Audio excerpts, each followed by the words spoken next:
क्या भूत सिर्फ डराने आते हैं या कभी कभी जिंदगी बचाने? आज मैं आपको एक ऐसी ही कहानी सुनाने जा रही हूँ जिसमें ये फैसला करना मुश्किल होगा।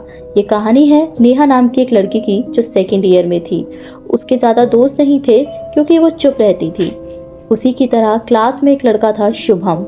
वो भी किसी से बात नहीं करता था, ना कभी हंसता ना चौंकता, जैसे सब कुछ पहले से जानता हो। सब उसे अजीब कहते थे, लेकिन नेहा को शुभम पसंद था। उसे उसकी खामोशी अच्छी लगती थी, शायद क्योंकि वो खुद भी इतनी अकेली थी।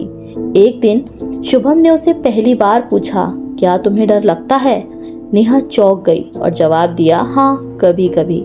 उसने कहा, चलो एक ऐसी जगह चलो जहाँ डर तुम्हारा पीछा नहीं करेगा। नेहा मान गई क्योंकि उस वक्त उसे उसकी आंखों में डर नहीं, अपनापन दिखा था। शुभम उसे एक पुरानी टूटी फूटी हवेली में ले गया, पहाड़ों के बीच एक सुनसान इलाका। रात में कहा, जो भी हो कमरे से बाहर मत निकलना।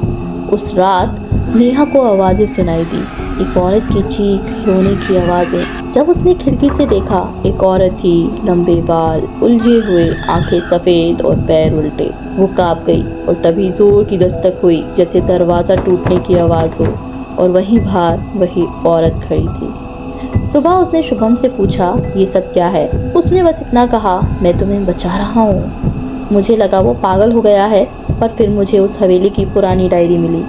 डायरी में लिखा था, रीवा, एक औरत जिसे लोगों ने डायन कहा, लेकिन वो सिर्फ उन्हीं को ख़त्म करती है जो इस जगह का राज बाहर लाना चाहते थे। शुभम उसे उस डायरी से दूर रखना चाहता था।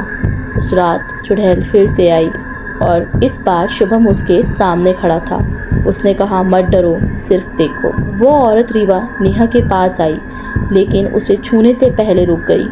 उसने शुभम की तरफ देखा और बोली, एक और की जान बचा ली, पर याद रख, तू इस राज के पहरेदार हो, कब तक सबको बचाओगे? उस वक्त नेहा को समझ आया, शुभम उस हवेली का हिस्सा है, उसका रक्षक है, लेकिन इंसान नहीं है शायद।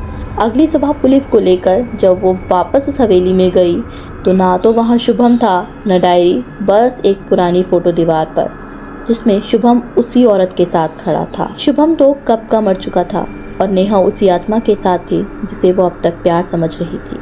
इस कहानी के एंड में आपके मन में कई सारे सवाल उठेंगे, जैसे अगर शुभम भूत था तो वो क्लास के बाकी स्टूडेंट्स को कैसे दिखाई देता था? दूसरा सवाल ये भी आएगा कि आखिरकार उस हवेली का ऐसा क्या राज था?